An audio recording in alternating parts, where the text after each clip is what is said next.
Doctor अनंत राठी जी, राधे राधे। बीकानेर, राजस्थान। महाराज जी, आपके चरणों में कोटि कोटि प्रणाम। महाराज जी, मैं एक मनोरोग चिकित्सक हूँ। किसी भी रोगी की मानसिक पीड़ा कम करने के लिए मेरे मन में क्या भाव होने चाहिए और भगवत भाव किस तरह किसी रोगी की मानसिक पीड़ा को दूर कर सकता है? हाँ, बात ये समझने की उसकी जो मानसिकता है वो ऊर्ध्वगति रहित हो चुकी है, मतलब अच्छे विचार और उत्तम विचार रहित हो चुकी है और वो पतन की तरफ ही जाएगी। उसका मूल अध्यात्म में कारण है पाप क्रियाएं, व्यर्थ चिंतन, ओवर थिंकिंग, बहुत सोचना और भगवत रहित सोचना, सत्य रहित सोचना। तो असत प्रपंच उसको एकदम डाउन करता चला जाता है। और दूसरा इसमें कारण है ब्रह्मचर्यहीनता। ब्रह्मचर्यहीन होने पर उसकी स्मृति शक्ति डाउन होती चली जाती है, उसकी सोच जो है वो पतित होती चली जाती है, क्योंकि भोगों का चिंतन, भोग क्रियाएं, तो ये पतित है ना, तो पतित चिंतन होता चला जाता है। अब अगर उसके चिंतन को बल मिले, शीतलता मिले, शांति मिले, आनंद मिले, तो अभी पलट जाए। जब तक ये नहीं मिलेगा तब तक वो पलटेगा नहीं। आप दवाइयों के द्वारा कितना भी रोकने की कोशिश करें, वो बेहोश रहेगा, वो नींद में चला जाएगा, लेकिन जब होश आएगा तब उसका चिंतन निगेटिव ही होगा, तब उसका चिंतन कमजोर ही होगा। अगर उसे अध्यात्म दे दिया जाए और धीरे धीरे दवाओं के द्वारा उसकी मानसिक शक्ति को पुष्ट किया जाए, उसे विश्राम मिले थोड़ा और अध्यात्म चिंतन उसका चलने लगे, जैसे भगवान का नाम तुम्हें इतना जपना ही है, तुमको अमुक पाठ करना ही है, कोई पाठ दे दे, भगवान की स्तुति, कोई ये दवा के साथ अगर आप दो और उसको समझाने की चेष्टा करो। भगवान का जब तुम आश्रय लोगे तो तुम्हें चिंता नहीं करनी, हर जगह तुम्हारी रक्षा करेंगे। भगवान का आश्रय लोगे तो एक सेकंड में उन्होंने अनंत सृष्टि रच दी, तुम्हारे लिए हर व्यवस्था कर देंगे। भगवान इतने महाबलशाली कि उनके आगे किसी की नहीं चलती, और वो हमारे हैं, तो आपको चिंता नहीं करनी। आप जो व्यर्थ चिंतन करते हो ये ठीक बात नहीं है, उसके मन को व्यर्थ चिंतन से हमें बचाना होगा। तो जब तक हम नाम नहीं देंगे उसे, भगवत नाम, तब तक वो चिंतन करेगा तो क्या करेगा? आप दवा दे दिए, इसके बाद वो चिंतन क्या करेगा? तो उसका चिंतन बन, तुम रामायण देखो, आधा घंटे रामायण देखो, आधा घंटे महाभारत देखो, क्योंकि पहले वो बिल्कुल संसारिकता से थोड़ा अध्यात्म की तरफ तो झुके। अब उसे कह दो गीता जी पढ़ो, गीता विचार करो, तो शायद वो ना कर पाए। तुम आधा घंटे सत्संग सुनो, आधा घंटे नाम कीर्तन करो, उसे लगाओ। अब जैसे हमारी बात बाहर से मान लिए, तो कितने ऐसे हैं जिनको आध्यात्मिक लाभ मिल रहा है। हमारी बात ना मानो तो हमारे पास रहो, तुम्हें लाभ नहीं मिलेगा। बात मानना, तो आप उसे किसी तरह अध्यात्म से जोड़िए, नाम से जोड़िए।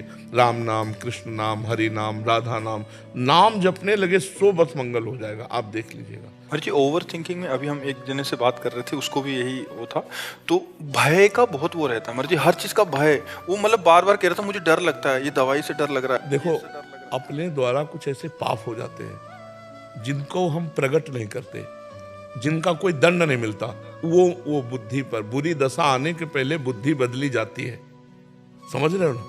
सबसे पहले जो हमें दंड मिलेगा भागवतिक, वो बुद्धि पर मिलेगा। कैसा? अब वो ऐसा भयभीत होने लगा कि बिना कारण के भी भयभीत हो रहा है, वो काल्पनिक भय पैदा करके भयभीत होता चला जाता, और उसकी मानसिकता बिगड़ती चली जाती है। और उसको कोई प्यार देने वाला, कोई समझाने वाला अगर उसको समझाने की भी चेष्टा करे तो नहीं समझेगा। उसके लिए एक ही दवा है, नाम, विश्वास मान लीजिए। ना ठीक हो जाए तो हमसे बताइएगा। महाराज जी, आपके जो शरणागत भक्त के लक्षण आप बताते हैं, निर्भय, निशंक, निशोक, निश्चिंत और विपरीत भावनाओं को त्याग, इससे सारे लक्षण उससे विपरीत दिख रहे थे। वो शंका कर रहा है, वो शोक कर रहा है, वो अनिश्चिंत है। हाँ, अब जैसे मान लो आप कहते हैं हम कोई पाप नहीं करते, लेकिन आपने वीरपात किया, उसमें एक बच्चा होने की सामर्थ्य है। अगर वही गर्भाशय में पहुंच जाता तो बच्चा होता ना, तो एक बच्चा की हत्या हुई ना।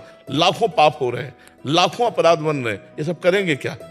ये करेंगे क्या? तुम्हारी बुद्धि को भ्रष्ट कर देंगे। इसको खिलवाड़ समझते हो? जो हमारे ऋषि मुनियों ने शास्त्रों में लिखा है कि 20-22 वर्ष तक ब्रह्मचर्य रहो, इसके बाद पाणी ग्रहण संस्कार करो, गृहस्थी में जाकर संतान उत्पत्ति करो, धर्म पूर्वक चलो, अपने पति को भगवान मानो, अपनी पत्नी को भगवान मानो, दोनों प्रेम से रहो, एक पति व्रत, एक पत्नी व्रत। ये सब क्यों कहा गया है?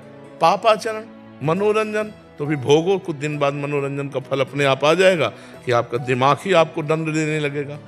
अपने हाथ से अपना गला काट रहे हैं लोग, अपने हाथ से अपने को फांसी में चढ़ा रहे हैं, अपने हाथ से जहर खा रहे हैं। ये क्या हो रहा है? इतना दुर्लभ मानव दे और आप इस तरह नष्ट करें, उसका कारण है आपका गुप्त पापाचरण। पापाचरण होने के कारण हमारी बुद्धि शुद्ध नहीं हो पाती। अगर शुद्ध बुद्धि हो तो मानो जैसे हम फेल हो गए, तो पहली बात तो शुद्ध बुद्धि होने पर फेल होगा ही नहीं, क्योंकि अपने चैप्टर को बहुत अच्छी तरह पढ़ेगा। और वो डिस्टर्ब है पहले ही, बॉयफ्रेंड, गर्लफ्रेंड, व्यसन, ये वो कई ऐसी बातें होती हैं जिनका लौकिक चिंतन करते करते वो और उतने में हो गया फेल। अब सोचा घर वाले डांटेंगे और मेरी स्थिति क्या स्थिति। तो ऐसे कई हैं, किसान हैं, विद्यार्थी हैं, खिलाड़ी हैं, बहुत से लोग ऐसे हैं, व्यापारी हैं, जो अपने को असमर्थ, असहाय, असफल समझ करके और ऐसा करने नहीं करना चाहिए। ये नहीं करना चाहिए। और ये तभी रुकेगा जब बुद्धि शुद्ध होगी। तभी तो देखो सबको प्रातःकाल उठने की आज्ञा हमारे ऋषियों को है, सबको अर्घ देने की, चाहे जिस कुल का हो, चाहे सबको सूर्य भगवान का आदर करने की और सबको नाम जप करने की, अपने यथायोग्य अधिकारानुसार मंत्र जप करने की। अब देखो गायत्री मंत्र का जो आखिरी अर्थ है, वो परम सत्य मेरी बुद्धि को प्रचोदयात, सत्य की तरफ प्रेरित करे। पूरा मंत्र तो हम नहीं करें क्योंकि अधिकारानुसार कहा जाता है। वो परम सत्य मेरी बुद्धि को सत्य की तरफ प्रेरित करे। प्रातःकाल उठकर प्रार्थना तो बुद्धि शुद्ध होती। अब आप देखो 10-10 बजे तक सो रहे हैं, सूर्य भगवान उदय होने का कोई मतलब ही नहीं है, कोई दिनचर्या ही नहीं है, कोई दिनचर्या नहीं है। कुछ कार्य कर। मनुष्य जीवन व्यर्थ नष्ट करने के लिए नहीं मिला है। देखो आज भी बीमार स्थिति शरीर की है, हम 11 बजे उठ जाते हैं, 12 बजे तक बैठे रहते हैं, 12 बजे के बाद थोड़ा टहले फिर बैठ गए, 1 बजे शौच स्नान, 2 बजे आ गए रोड में, 2 बजे क्या, 2 बजे के 10 मिनट कम, 1:50 पे आने। हाँ 2 बजे, और फिर देखो ये सब दिनचर्या चल रही है। अरे मनुष्य जीवन मिला, खूब डट के मेहनत करो जिस डिपार्टमेंट में हो। मतलब बाबा जी हो तो डट के भजन करो, तपस्या करो, कष्ट सहो, जगत मंगल करो, जो जहां है डट के करे तो मनुष्य जीवन की सार्थकता है। खाली बैठे हो मन तुम्हारा शैतान वो मार देगा। तो जो डिप्रेशन में, उनको कोई कार्य बताओ, उनके अनुसार, उनकी सामर्थ्य के अनुसार कोई भी कार्य कर ले, मतलब उसके अनुसार थोड़ा सा कार्यरत होना जरूरी है। बेकार आदमी डिप्रेशन में नहीं जाएगा और क्या जाएगा। और नाम जप करें और उसको बौद्धिक स्तर से पुष्ट करो। थोड़ी देर उसको आध्यात्मिक बातें बताओ, थोड़ी देर उससे बातचीत करके समझो कि इसकी दशा कहाँ डाउन हुई है, किस जगह है, ये डिप्रेशन का इसका कारण क्या है।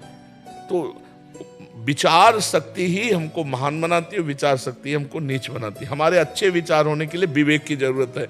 विवेक मिलता है सत्संग में, बाजार में नहीं मिलता है। बिन सत्संग विवेक न होई और राम कृपा बिनु सुलभ न सोई। तो भगवान की कृपा से आप खुद इतने बलवान बनो कि आप संकल्प करो, नाम जप करो, हमारी बात मानो और उसको संकल्प करो सामने आए हुए मरीज के कि मैं अपना नाम जप इसको देता हूं। और उससे कहो नाम जप करो, तो तुम्हारा जो नाम जप, मान लो 1000 नाम जप दिया, तो वो दान करने का तुम्हें 10,000 नाम का फल मिलेगा। समझ रहे हो, मैं अपना 1000 नाम कैसे दे? तो 1000 दिए तो पलट कर 10,000 आपका फायदा जो होगा ना, वो 10,000 नाम का फायदा हो और उस जीव का उत्थान होने लगेगा। तो आप भी नाम जप कीजिए और उसके विचारों को पढ़िए और उसको आध्यात्मिक में धीरे से लाइए और भगवान का बल उसे दीजिए, तभी पुष्ट होता है, नहीं तो फिर परेशान हो जाएगा। एक समस्या है, हजारों समस्या है। शरीर स्वस्थ है, खाने पीने को सब है, बेटी ब्याह के योग्य है, पैसा नहीं है। बेटी का ब्याह करने के लिए वो आया ना, तो लड़का वाला ऐसा रईसी दिखाएगा, मुझे कार ही चाहिए। अरे चाहिए कि तुम अपनी बेटी दे रहे हो, बस हमारे लिए पर्याप्त है। कितनी समस्याएं ऐसे गृहस्थों के पास, ऐसे लोग, सब व्यवस्था हो गई है। अब बेटी का जहां ब्याह किया, खूब धन खर्चा किया, लड़का बेकार निकला। कितनी समस्या है, संसार समस्याओं का पुंज है। यदि भगवान का भजन नहीं करोगे तो बहुत जीवन बेकार है, बहुत जीवन बेकार है। इसलिए सबको चाहिए थोड़ी थोड़ी देर। अभी एक रास्ते में देखा था, जब हम अपने लोग आ रहे थे तो रोक के बात किए थे, कह रहे थे 5 मिनट 1 घंटे में और 24 घंटे में 24 मिनट। सिर्फ इतना मैं अभी कुछ दिन हुआ शुरू किए, मुझे बहुत आनंद है महाराज जी, मेरा जीवन बदल गया। ऐसा वो रोक के कह रहे, हाँ रोक के कह रहे थे। उसमें जो सुबह हम आते हैं ना, उसमें बात मान लो, अगर नाम जप शुरू कर, अच्छा नाम जप में पैसा नहीं लगता। आपको ये नहीं कह रहे कि नहा के नाम जप करो कि भाई 4 बजे आप स्नान करो, ऐसा भी। और आजकल स्नान में कौन सी बड़ी ऊंची बात है कि भाई गंगा जी यमुना जी नहाने जाना, अपने बाथरूम में बंद करो, स्नान कर लो, फिर आराम से बैठ करके भजन करो, जीवन सार्थक हो जाएगा। घंटा 2 घंटा अगर नहीं कर सकते तो 24 घंटे में 24 मिनट तो कर लो। और मांस मछली मत खाओ, शराब मत पियो, पराई माता बहनों की तरफ गंदी दृष्टि मत करो, फिर देखो जीवन कितना उज्जवल और आनंदमय होता है।